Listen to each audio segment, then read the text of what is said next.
Salut tout le monde, de retour dans la piscine. Et oui, la vie est dure.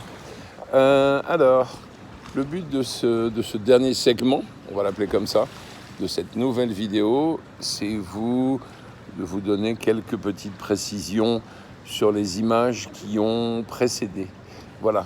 Avant cela, petite anecdote quant à aujourd'hui, nous subissons dans la résidence une coupure d'eau depuis 9h ce matin qui va durer jusqu'à 17h. Alors, ils font de la maintenance, ça arrive souvent en Thaïlande. Parfois, les équipements ne sont pas tout à fait à la hauteur ou sont un peu vétustes. Et puis, il y a des problèmes qui surviennent avec les pluies diluviennes aussi, auxquelles on a eu droit. Donc voilà, donc depuis ce matin 9h, pas de chasse d'eau, pas de douche, pas d'eau au robinet. Bon, ça, évidemment, ça nous dérange moins parce que de toute façon, on ne peut pas la boire. Voilà, heureusement, on avait un bon stock de bouteilles d'eau minérale dans le frigo. Alors, par rapport aux images que vous venez de voir, donc, on a commencé par Rawai. Alors, nous avons décidé, Jai et moi, Jai, vous l'avez vu apparaître sur la vidéo, voilà, on a décidé d'aller faire un tour à Rawai parce que, d'abord, on voulait y déjeuner, parce que Rawai est... Alors, Rawai, c'est tout au sud de Phuket. C'est un endroit très prisé des Français. Beaucoup s'y sont installés. Il y a une vraie communauté. Bon, ce qui, moi, me dérange un peu, c'est pas que je les aime pas, c'est que, bien évidemment, c'est que j'ai pas envie de venir en Thaïlande pour entendre parler français à tous les coins de rue, quoi. Voilà, bon, c'est peut-être pas à ce point-là, mais quand même, il y en a beaucoup. Bref, on a décidé d'aller y déjeuner parce que il y a ces petits restaurants en bord de mer qui sont réputés pour leurs fruits de mer. Et ça reste évidemment abordable. Au niveau prix, c'est peut-être un peu plus cher. Enfin, bon, la langouste reste de la langouste, hein, le crabe reste du crabe. Voilà, donc même ici, c'est un petit peu plus cher que le reste. Mais c'était super. Et puis alors surtout, comme on a décidé aussi de rester une semaine de plus à Phuket, mais de bouger à Rawai, on était venu en repérage pour voir à l'avance le lieu que j'avais trouvé sur Airbnb. Et là, franchement, je peux vous dire, on n'a pas été déçus. Mais alors, il faudra attendre la semaine prochaine pour avoir des images. Mais vous verrez, franchement, c'est top. C'est top. Je vous mettrai d'ailleurs les liens en description.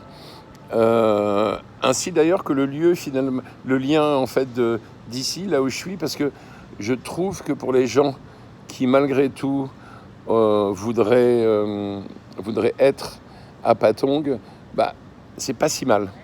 En fait, c'est pas si mal parce que c'est à l'extrémité nord de Patong, donc du coup c'est moins animé, moins bruyant que le centre de Patong, où là, c'est vraiment... il y a beaucoup de bruit, beaucoup d'animation, beaucoup de gens dans la rue. Enfin bon, moi, je suis pas super fan de ça. Et là, c'est vrai qu'on est bien. On est vraiment au calme. Nos voisins les plus proches, c'est une très grande mosquée. Donc voilà, notre vie est rythmée par les appels à la prière. Moi, ça ne me dérange absolument pas. Je me disais simplement que c'est bien de le dire, parce qu'il y a peut-être des gens, après tout, qui, venant en Thaïlande, n'auraient pas forcément envie de se retrouver dans une ambiance qui jugerait pas si thaïlandaise que ça. Voilà. Après, c'est une réalité du pays, hein. Tout le sud du pays est musulman. Il y a aussi évidemment des bouddhistes, mais il y a beaucoup de musulmans ici. C'est des Thaïs musulmans. Et du coup, voilà, appel à la prière, nourriture halal. Non, c'est bon, c'est toujours bon de le savoir. Voilà, à l'avance. Alors, revenons aux petites images que je vous ai montrées. Donc, suite à notre petit séjour court à Rawai, il faut savoir que Rawai, par rapport à Patong, c'est à une demi-heure de route à peu près, un peu plus. Il y a 25 km. Et la route est très jolie et elle passe par d'autres plages qui sont toutes très chouettes. Voilà. Donc ensuite, vous avez eu droit à un épisode pluvieux. Alors, on en a eu un sérieux qui a duré 3-4 jours. où ça a été de très forte pluie à forte pluie. Jamais de petite pluie, jamais, jamais, voilà. Et j'étais étonné parce qu'en fait, c'est pas vraiment des showers, hein, ça dure assez longtemps et il y en a plusieurs par jour, voilà. Et quand c'est des très fortes pluies, même avec un parapluie, c'est difficile de sortir. Il suffit qu'il y ait un peu de vent et vous êtes très vite trempé. Bon, c'est pas très grave, l'eau est pas froide, hein, elle est à peu près, je sais pas, tout est à 30 degrés ici. L'air est à 30, la pluie qui tombe du ciel est à 30 et la mer est à 30 aussi. Voilà. D'ailleurs, pour parler de la mer, donc dernières images, dernières images, c'était à Surin Beach. Voilà, cette plage que j'aime beaucoup. Je vous l'ai déjà dit, mais je vous le rappelle pour ceux que ça intéresse. C'est donc une plage qui est située entre Kamala Beach et Bang Tao Beach. Alors ces trois plages, elles sont très proches, hein. Elles doivent, je sais pas, elles doivent s'étaler sur 5-6 km, pas plus. Donc on peut même en faire plusieurs dans la journée, c'est plutôt chouette. Moi, ce que j'aime beaucoup à Surin Beach, c'est qu'en fait, c'est une plage qui est peu équipée. Alors, ce que je veux dire quand je dis peu équipée, il n'y a pas de restaurant sur la plage, il n'y a que des stands de street food, il n'y a pas d'hôtel non plus ou de boutique qui donnent directement sur la plage.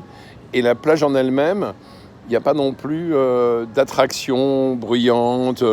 Voilà, c'est une plage plutôt calme, plutôt familiale. La seule activité que j'y ai vue, en fait, c'est du surf. Surin, c'est un peu le... Je vous avais expliqué que Bang Tao, c'était pour les débutants, parce que les vagues n'étaient pas très importantes. Surin, elles sont un peu plus grosses. Donc en général, quand les surfeurs débutants ont commencé à se débrouiller, ils viennent à Surin. Voilà. On y a mangé. C'était extrêmement bon, enfin comme faut aimer la street food, mais c'était très bon.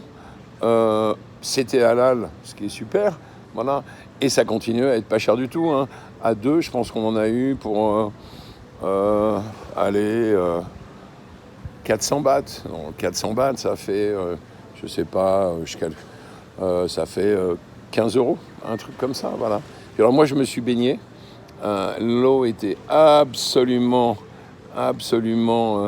délicieuse. Je sais pas, 30 degrés. Bon, il y avait des vagues, certes. Mais voilà, alors il faut savoir qu'à cette époque de l'année, il peut y avoir des vagues sur ces plages-là, hein, qui sont donc sur la côte ouest de Phuket, c'est-à-dire sur la mer d'Andaman. Et puis, la baignade peut être un tout petit peu dangereuse parce qu'il y a des courants. Voilà. Et d'ailleurs, les gens qui surveillent l'État et qui surveillent la plage usent beaucoup du sifflet pour ramener les gens dans les zones de baignade qui sont surveillées. Voilà, qui sont pas très grandes, mais de toute façon, il y a trop de vagues pour vraiment se baigner, c'est difficile de nager. Mais en tout cas, c'est super agréable.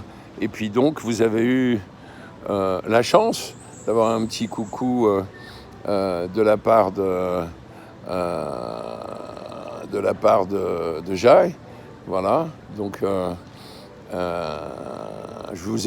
peut-être, je sais pas, peut-être que je vous donnerai des détails un jour par rapport à cette histoire. Voilà. Bon, je vous embrasse et à très vite pour une nouvelle vidéo.